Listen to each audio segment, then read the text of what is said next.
Student learner YouTube চ্যানেলে তোমাদের সকলকে স্বাগত জানাই। আজ আমাদের আলোচ্য বিষয় দ্বিতীয় শ্রেণীর সংযোগ স্থাপনের সক্ষমতা এই বিষয়টির সেকেন্ড সামেটিভ এক্সাম অর্থাৎ দ্বিতীয় পর্যায়ক্রমিক মূল্যায়নের একটা উত্তর সহ নমুনা প্রশ্নপত্র নিয়ে। ফুল মার্কস তোমাদের থাকবে 10, সময় থাকবে 20 মিনিট। প্রশ্নপত্রটা তোমাদের সেট নাম্বার 2। সরাসরি স্ক্রিনে তোমরা উত্তর সহ নমুনা প্রশ্নপত্রটা দেখতে পাচ্ছ। 1. শূন্যস্থান পূরণ করো। হাফগণিত 4 = 2। ক 15 সংখ্যাটিকে উল্টে লিখলে হয় ড্যাশ। এখানে শূন্যস্থানে বসবে 5, 10, 1, 51। খ 90 এর আগের সংখ্যাটি হলো ড্যাশ। এখানে শূন্যস্থানে বসবে 8, 10, 9, 89। গ 3 অঙ্কের ক্ষুদ্রতম সংখ্যাটি হলো ড্যাশ। এখানে শূন্যস্থানে বসবে 1, 0, 0, 100। ঘ দেখো এখানে একটা ছবি দিয়ে দেওয়া হয়েছে, এই ছবিটিকে বলে ড্যাশ। এই ছবিটিকে বলে ত্রিভুজ। তাই এখানে আমরা শূন্যস্থানে লিখব তয়ের ফলা হস্যই ভয় হস্য বর্গীয় জ, ত্রিভুজ। 2. নিচের প্রশ্নগুলির উত্তর দাও। হাফগণিত 4 = 2। ক চড়াই পাখি কোথায় বাসা বেঁধেছিল? উত্তর বনের ধারে একটি জাম গাছে। খ অতীত পাখি কবিতার কবির নাম কি? উত্তর অতীত পাখি কবিতার কবি সরল দে। গ শক্তিনাথ বাবুর চাকরের নাম কি? উত্তর শক্তিনাথ বাবুর চাকরের নাম অক্রুর। ঘ খুকু ভাই রোদে বসে কি করবে? উত্তর হাতের লেখা লিখবে।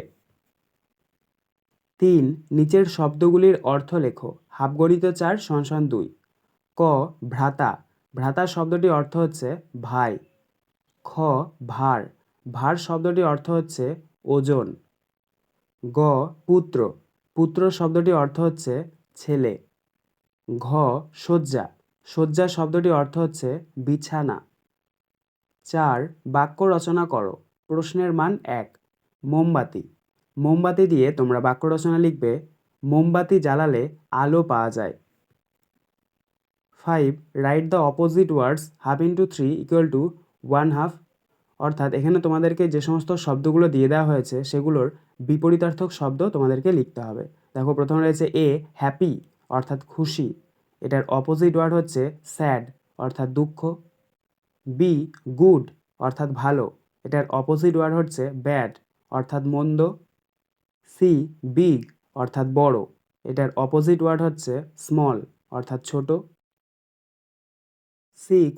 Change the number half into 3 = 1/2।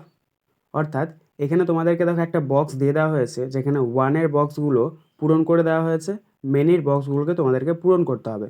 1 মানে হচ্ছে একটি, মেনি মানে হচ্ছে অনেকগুলি। দেখো 1-এর প্রথম রয়েছে A F double O D food অর্থাৎ খাবার, এটার মেনিতে হবে F double O D S foods.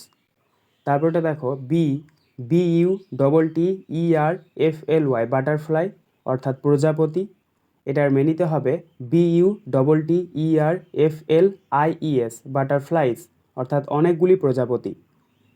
তারপরটা দেখো C B double O K book অর্থাৎ বই, এটার মেনিতে হবে B double O K S books অর্থাৎ অনেকগুলি বই। আজকের আলোচনা পর্বটি এখানেই শেষ হলো। আশা করি ভিডিওটি তোমাদের ভালো লেগেছে। যদি ভালো লাগে একটা করে লাইক করে দিও। সবশেষে তোমাদের কাছে একটাই অনুরোধ, যারা এখনও পর্যন্ত আমাদের চ্যানেলটিকে সাবস্ক্রাইব করে উঠতে পারোনি তারা চ্যানেলটিকে সাবস্ক্রাইব করে পাশে থাকা নোটিফিকেশন বেলকে অল প্রেস করে নিও এই ধরনের নতুন নতুন ভিডিও পাওয়ার জন্য। ধন্যবাদ।